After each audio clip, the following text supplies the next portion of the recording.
Hello, this is Shirin Khan, your English instructor. Welcome to my channel English Connect, where we learn anything and everything about English. Today's topic explanation of On Saying Please, Part 1.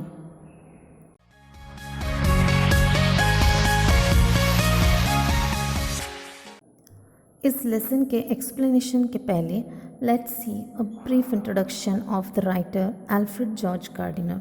Alfred George Gardiner, इनका जन्म Chelmsford इस जगह पर हुआ था। उन्होंने अपना career as a journalist, as a पत्रकार शुरू किया और फिर उन्हें डेली न्यूज़ लंदन इस पेपर का एडिटर अपॉइंट किया गया। अगर हम उनकी बेस्ट राइटिंग्स की बात करें तो उनमें the pillars of society, pebbles on the shore, many furrows and leaves in the wind, ये सभी उनकी बेस्ट राइटिंग्स हैं। उनकी ख़ास बात ये थी कि वो लाइफ की सच्चाई बहुत ही आसान तरीके से बताते।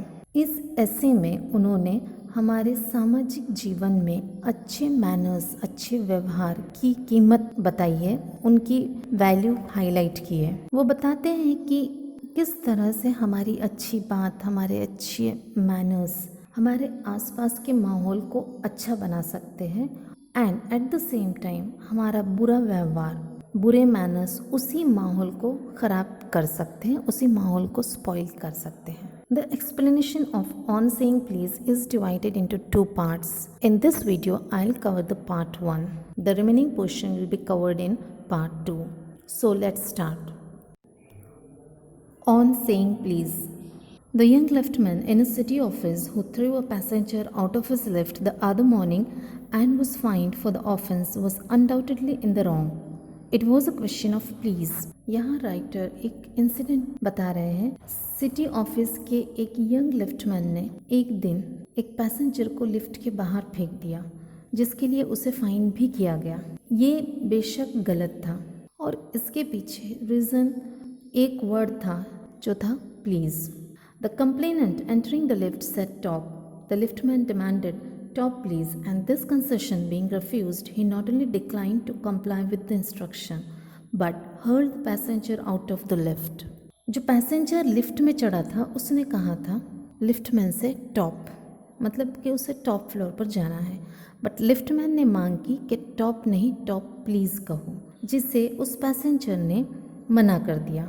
इस पर लिफ्टमैन ने उसकी बात मानने से भी इनकार किया और उस पैसेंजर को उस लिफ्ट के बाहर निकाल दिया। This of course was carrying a comment on manner too far. बेशक इस तरह का रिएक्शन किसी के बिहेवियर पे ये बहुत ज़्यादा था, ये ओवर रिएक्शन था। Discourtesy is not a legal offence and it does not excuse assault and battery. Discourtesy यानी बदतमीजी। बदतमीजी ये कानूनन अपराध नहीं है और ना ही ये किसी भी तरह की हाथापाई को माफ़ करता है या हाथापाई। असॉल्ट एंड बैटरी का मतलब है हाथापाई होना, एक दूसरे के साथ मारपीट करना। बदतमीज़ी करना कोई अपराध नहीं है और किसी के बदतमीज़ी करने पर अगर कोई मारपीट करता है तो उसे माफ़ नहीं किया जा सकता। If a burglar breaks into my house and I knock him down, the law will acquit me, and if I am physically assaulted, it will permit me to retaliate with reasonable violence. Writer इसे और अच्छे से explain करते हैं कि एक example देते हैं।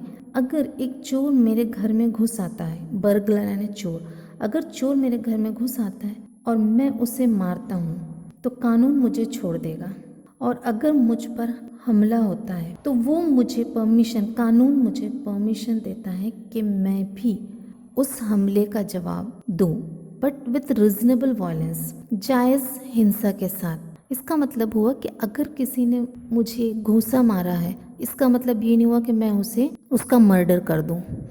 अगर कोई घूंसा मारता है तो मैं उसे रोक सकता हूँ या मैं भी उसे घूंसा मार सकता हूँ, बट कानून मुझे उसका मर्डर करने की इजाज़त नहीं देगा। That is reasonable violence. It does this because the burglar and my assailant have broken quite definite commands of the law. और ये परमिशन मुझे इसलिए मिलती है क्योंकि चोर या असाइलेंट मतलब मेरा हमलावर, उन्होंने कानून के कुछ डेफिनेट कमांड्स, कानून को तोड़ा है। But no legal system could attempt to legislate against bad manners or could sanction the use of violence against something which it does not itself recognize as a legally punishable offense. लेकिन कोई भी legal system किसी bad manners, किसी बदतमीज़ी के लिए कानून नहीं बनाता और ना ही वो अलाउ करता है हिंसा के यूज़ को किसी ऐसी चीज़ के खिलाफ जो खुद एक अपराध नहीं है। यहाँ राइटर कहना चाहते हैं कि बदतमीज़ी एक अपराध नहीं है, कानून उसे अपराध नहीं समझता और बदतमीज़ी करने वाले के खिलाफ अगर कोई मारपीट करता है तो वो कानूनन जुर्म होगा। उस मारपीट करने वाले को छोड़ा नहीं जा सकता, कानून के नज़र में वो अपराधी कहलाएगा। And our sympathy with the liftman, we must admit that the law is reasonable. अब भले ही लिफ्टमैन के साथ हमारी सिंपैथी हो, हमारी हमदर्दी हो, बट हमें ये मानना पड़ेगा कि जो कानून है वो सबके लिए इक्वल है। It would never do if we were at liberty to box people's ears because we did not like their behavior or the tone of their voices or the scowl on their faces. इस बात से किसी का फ़ायदा नहीं होता अगर हमें आज़ादी दी जाती कि हम लोगों को घूसा मार सके। उन्हें टू बॉक्स का मतलब है घूसा मारना, उन्हें घूसा मार सके। क्योंकि हमें उनका बिहेवियर पसंद नहीं आया या उनकी आवाज़ पसंद नहीं आई या तो फिर उनके चेहरे पे जो गुस्सा है, नाराज़गी है, वो पसंद नहीं आई। Our fists would never be idle and the gutters of the city would run with blood all day. अगर ऐसा होता, हमें इतनी आज़ादी दी जाती तो जो हमारा घुसा है, फिस्ट, पूरी जो मुट्ठी होती है, वो कभी भी आराम से नहीं होता और हमारे सिटी की जो गटर्स है वहाँ गंदगी बहने के बजाय हमेशा पूरा दिन खून बहता रहता। I may be as uncivil as I may please and the law will protect me against violent retaliation. मैं जितना चाहूँ उतना बदतमीज़ हो सकता हूँ और अगर मेरी इस बदतमीज़ी के लिए कोई मेरे साथ मारपीट करे तो कानून मुझे उससे प्रोटेक्ट करेगा। I may be haughty or boorish and there is no penalty to pay except the penalty of being written down an ill-mannered fellow. मैं घमंडी हो सकता हूँ, हॉटी यानी घमंडी, या फिर बुरश मतलब कि गंवार की तरह भी हो सकता हूँ। मेरा बिहेवियर गंवारों की तरह हो सकता है, लेकिन इसके लिए मुझे किसी तरह का कोई जुर्माना भी नहीं देना होगा। जुर्माना ये हो सकता है कि मेरे बारे में लिखा जाएगा कि ये एक बहुत बदतमीज़ आदमी था। The law does not compel me to say please or to attune my voice to other people's sensibilities any more than it says that I shall not wax my mustache or dye my hair or wear ringlets down my back. कानून मुझे मजबूर नहीं करता कि मैं किसी को please कहूँ या अपनी आवाज़ को दूसरे लोगों की भावुकता के हिसाब से एडजस्ट करूँ। और ये ऐसे ही है जैसे कि कानून मुझे ये नहीं कह सकता कि मैं अपनी मूछें वैक्स ना करूं, वैक्स यानी हटाना। कानून मुझे ये नहीं कह सकता कि मैं अपनी मूछें नहीं हटा सकता। कानून मुझे ये कंपल्शन नहीं कर सकता, मजबूर नहीं कर सकता कि मैं अपने हेयर डाई ना करूं, ये मेरी मर्ज़ी। ऐसे ही कानून मुझे रिंगलेट्स का मतलब होता है बालों की लट। ऐसे ही कानून मुझे ये नहीं कह सकता कि मैं अपने बालों को अपने पीठ पर ना रखूं। रिंगलेट्स का मतलब होता है बालों की लट। It does not recognize the laceration of our feelings as a case for compensation.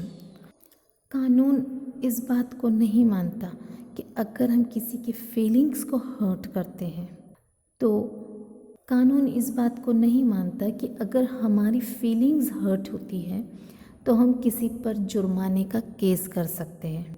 Laceration का मतलब होता है फाड़ना, कट करना। यहाँ पर फीलिंग्स कट होना मतलब फीलिंग्स का हर्ट होना। There is no allowance for moral and intellectual damages in these matters.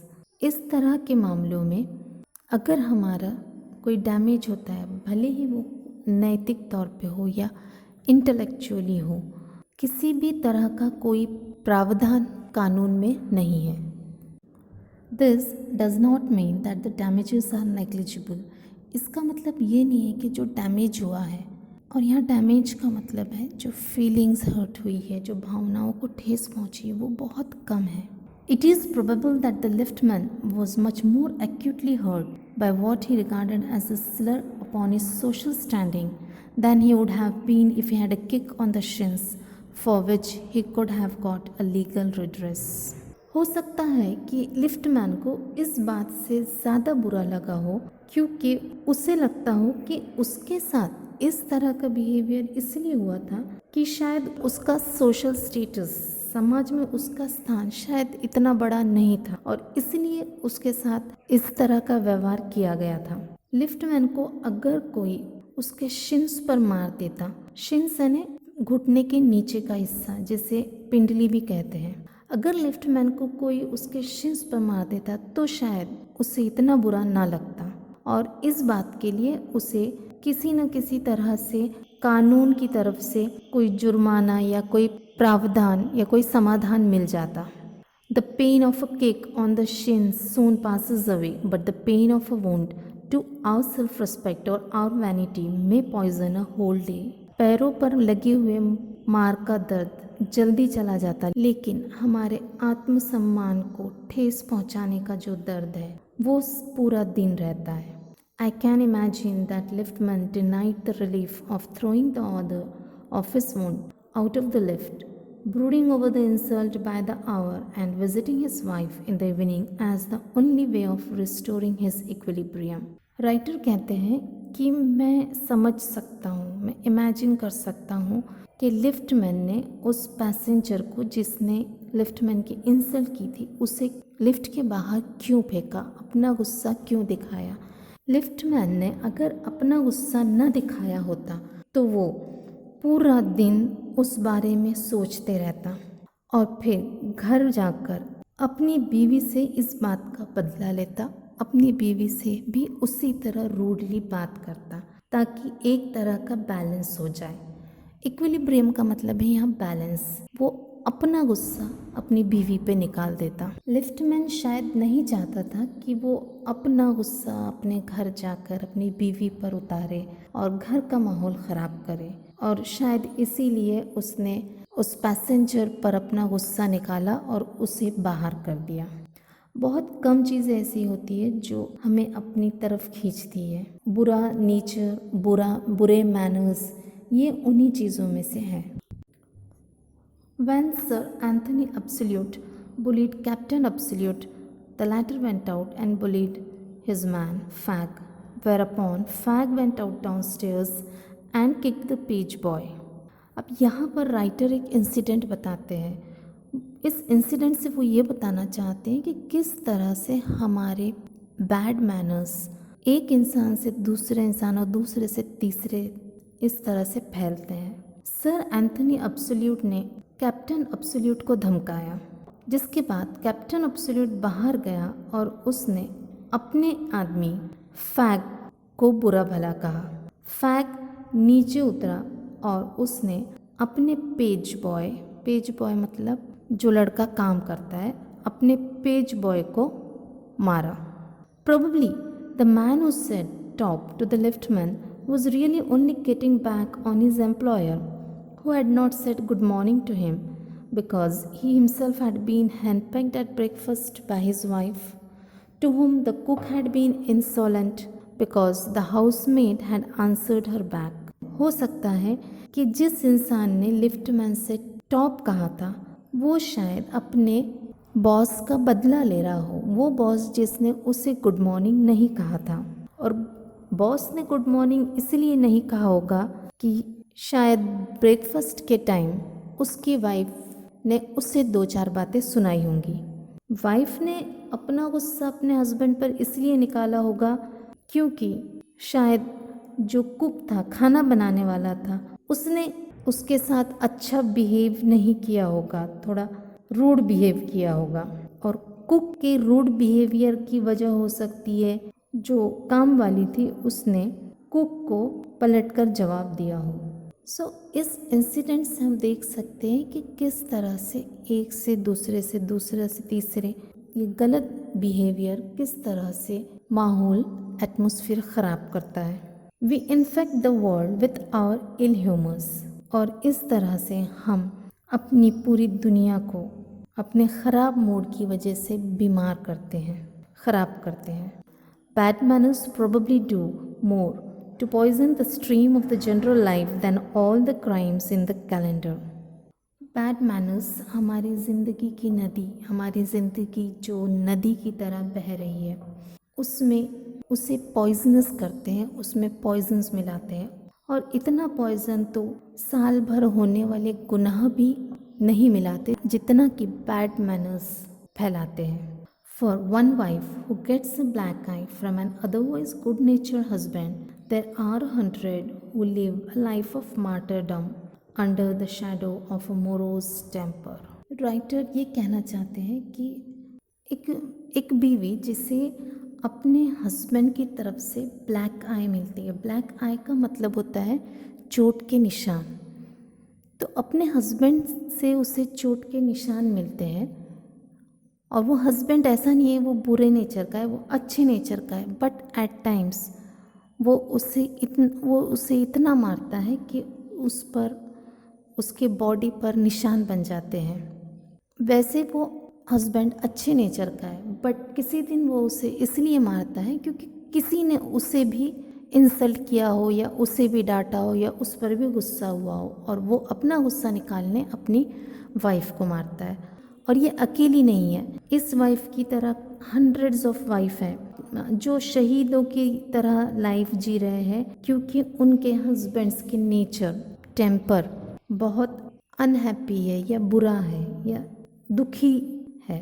But all the same the law can not become the guardian of our private manners. कानून हमारे private manners का रखवाला नहीं बन सकता। वो हमें ये नहीं कह सकता कि हम प्राइवेट लाइफ में किस तरह का बिहेवियर करें, हमारे मैनर्स कैसे हो, ये कानून के दायरे में नहीं आता। No decalogue could cover the vast area of offences and no court could administer a law which governed our social civilities, our speech, the tilt of our eyebrows and all our moods and manners. डेकालॉग का मतलब होता है Bible में जो 10 commandments दिए गए हैं, जो 10 आदेश दिए गए हैं, उसे डेकालॉग कहते हैं। तो कोई भी डेकालॉग इतने गुनाह कवर नहीं कर सकते, और ना ही कोई कोर्ट ऐसा कोई लॉ बना सकती है जिससे कि हमारे जो मैनर्स है, हमारी जो बात करने का तरीका है, उससे मैनेज किया जा सके। या फिर हमारे आईब्रोज का जो झुकाव, टिल्ट यानी झुकाव होता है, यहाँ टिल्ट ऑफ द आईब्रोज से मतलब है हमारा गुस्सा। जब हम गुस्से में होते हैं तो हमारी आईब्रोज का झुकाव जो होता है वो बदलता है, तो इसलिए टिल्ट ऑफ द आईब्रोज हमारा गुस्सा, हमारे मूड्स या हमारा बिहेवियर, इसे मैनेज करने के लिए कोई कोर्ट, कोई किसी भी तरह का कोई कानून नहीं बना सकते। राइटर कहना चाह रहे हैं कि हमारे इतने बारीक बारीक मैनर्स को लेकर कानून कुछ नहीं कर सकता। कानून किसी तरह का कोई ख़ास स्पेसिफिक लॉ नहीं बना सकता। But though we are bound to endorse the verdict against the liftman, most people will have a certain sympathy with him. भले ही हम इस बात का समर्थन करें, इस बात का सपोर्ट करें कि लिफ्टमैन के अगेंस्ट वर्डिक्ट आना ही चाहिए। लिफ्टमैन ने जो गलत किया, जो कि अपराध था, उसे उसकी सज़ा मिलनी चाहिए। फिर भी कई लोग ऐसे हैं जिन्हें उस लिफ्टमैन के साथ सिंपैथी है और रहेगी। While it is true that there is no law that compels us to say please, there is a social practice much older and much more sacred than any law which enjoins us to be civil. ये सच है कि कोई भी कानून हमें मजबूर नहीं करता प्लीज़ कहने के लिए, लेकिन किसी भी कानून से ज़्यादा पुरानी और किसी भी कानून से ज़्यादा सेक्रेड यानी पवित्र एक रीत है, एक समाज में एक रीत है जो हमसे कहती है कि हमें अच्छा रहना चाहिए, हमें सभ्य रहना चाहिए। And the first requirement of civility is that we should acknowledge a service. और अच्छा रहने का जो पहला रिक्वायरमेंट है वो ये है कि अगर हमें कोई सर्विस मिलती है, अगर कोई हमारे लिए कुछ करता है तो हमने उसे एक्नॉलेज करना चाहिए, हमने उसे मानना चाहिए कि आपने मुझे सर्विस दी और वो सर्विस मेरे लिए ज़रूरी थी, या उस सर्विस से, उस सेवा से मेरा फ़ायदा हुआ, या वो सर्विस मेरे लिए ज़रूरी है। Please and thank you are the small change with which we pay our ways as social beings. और उस सर्विस के बदले अगर हम कुछ देते हैं तो वो है प्लीज़ एंड थैंक यू, जो बताता है कि हम सोशल बींग्स हैं, हम समाज में एक दूसरे के साथ मिलजुल कर रहते हैं। They are the little courtesies by which we keep machine of life oiled and running sweetly. ये छोटी छोटी चीज़ें, ये छोटी छोटी चीज़ें ही है जो हमारी इस लाइफ की मशीन को चला रही है। और ये प्लीज़ और थैंक यू काम करते हैं तेल का। जिस तरह से तेल डालते रहने से एक मशीन बहुत ही स्मूथली चलती है, उसी तरह से ये छोटे छोटे वर्ड्स हमारे लाइफ को अच्छे से चलाने में मदद करते हैं। They put our intercourse upon the basis of a friendly cooperation and easy give and take instead of on the basis of superiors dictating to inferiors.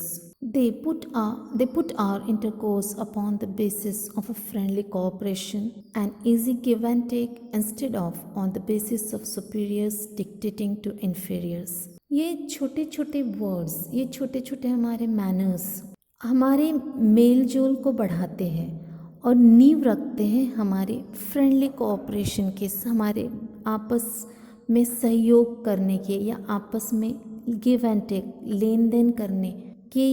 हमारे मेल जोल में यूज़ होने वाले ये छोटे छोटे वर्ड्स, छोटे छोटे अच्छे मैनर्स नींव डालते हैं एक ऐसे समाज की जहाँ कोऑपरेशन हो, सहयोग हो, गिव एंड टेक हो, लेन देन हो एक दूसरे के साथ। अगर हम ये अच्छे मैनर्स यूज़ ना करें तो क्या होगा? फिर समाज में सुपीरियर्स जो है, ऊंचे लोग जो है, ऊंचे लोग हुक्म चलाएंगे इन्फीरियर्स पे, नीचे लोग जो ऊपर के तबके के जो लोग हैं नीचे के तबके के लोगों को दबाएंगे या उन पर हुक्म चलाएंगे। It is a very vulgar mind that would wish to command where he can have the service for asking and have it with willingness and good feeling instead of resentment. यहाँ वल्गर का मतलब है impolite. Writer कहते हैं कि वो इंसान बहुत ही impolite माइंड वाला होगा जो अपना काम करवाने के लिए किसी को कमांड करे, जबकि वही काम उसका पोलाइटली मांगने से भी हो सकता है। ऐसे लोग जो बेवजह बिना किसी रीज़न के कमांड करते हैं, पोइट के हिसाब से वो बहुत ही इम्पोलाइट होते हैं। अगर हम वही काम किसी से पूछकर एक अच्छे टोन में करवाते हैं तो वो हमें वही काम हमें बहुत ही अच्छी फीलिंग के साथ करके दिया जाएगा और ना कि गुस्से से। फॉर एग्ज़ाम्पल, अगर हम किसी रेस्टोरेंट में जाते हैं और वेटर को बुलाकर बहुत ही कमांडिंग ऑर्डर में बड़े ही रूड तरीके से उसको अपना ऑर्डर देते हैं, तो वो वेटर जब हमको सर्व करेगा, जब वो वेटर हमारा ऑर्डर लेके आएगा तो वो बहुत खुशी से हमारे लिए बहुत अच्छा सोच कर नहीं आएगा, वो बड़े गुस्से में आएगा और हमें गुस्से में देकर चला जाएगा। अब यही काम अगर हम, यही ऑर्डर हमें उसे बहुत नम्रता से, बहुत पोलाइटली बोले तो ऑब्वियसली वेटर जब हमको सर्विस देगा, अपनी वेटर जब हमको खाना खिलाएगा तो वो बहुत खुशी से खिलाएगा। सो राइटर के कहने का मतलब है कि जो काम बिना कमांड के हो सकता है, बहुत ही पोलाइटली हो सकता है, वहाँ हमें किसी तरह का कमांड नहीं करना चाहिए, क्योंकि कमांड के बाद अगर हमें कुछ मिलेगा तो वो है गुस्सा, resentment. I should like to feature in this connection my friend the polite conductor. अब यहाँ पर राइटर कहते हैं कि मैं अपने फ्रेंड के बारे में बताना चाहूँगा, मैं अपने फ्रेंड को पेश करना चाहूँगा जो कि एक बहुत ही पोलाइट, सभ्य कंडक्टर है। By this discriminating title, I do not intend to suggest or rebuke to conductors generally. Writer आगे अपनी बात का और खुलासा करते हुए कहते हैं कि इस तरह का टाइटल जो फीचर राइटर ने कहा है कि मैं इस तरह का टाइटल यूज़ करके कोई किसी भी तरह का भेदभाव नहीं करना चाहता। मेरा कोई इरादा नहीं है कि मैं कंडक्टर्स को फटकार लगाऊं। On the contrary, I am disposed to think that there are few classes of men who come through the ordeal of a very trying calling better than bus conductors do. इसके उलट मैं तो ये मानता हूँ, मेरा ये मानना है, डिस्पोज्ड का मतलब होता है झुकाव। मेरी जो सोच है उसका झुकाव इस तरफ है कि कुछ ही लोग ऐसे होते हैं जो अपने इस तरह के थका देने वाले जॉब्स को भी अच्छे से निभा पाते हैं। ऑर्डियल का मतलब है कड़ी परीक्षा, मतलब वो उस कड़ी परीक्षा से भी निकल पाते हैं। कॉलिंग का मतलब यहाँ पर है ऑक्यूपेशन या धंधा। Here and there you will meet an unpleasant specimen who regards the passengers as his natural enemies. यहाँ वहाँ कहीं न कहीं आपको एक आध बार इस तरह के नमूने मिल जाएंगे जिन्हें कोई पसंद नहीं करता, अनप्लेजेंट, नापसंद। नाउ यहाँ नमूने से मतलब राइटर का है कि कुछ कंडक्टर्स, ये कंडक्टर्स पैसेंजर्स को अपना पैदाइशी दुश्मन मानते हैं। As creatures whose chief purpose on the bus is to cheat him and who can only be kept reasonably honest by a loud voice and an aggressive manner. In conductors का मानना है कि ये जो पैसेंजर्स हैं इनका बस पर चढ़ने का एक ही मकसद होता है, पर्पस है मकसद, और वो होता है चीट करना, दूसरों को धोखा देना।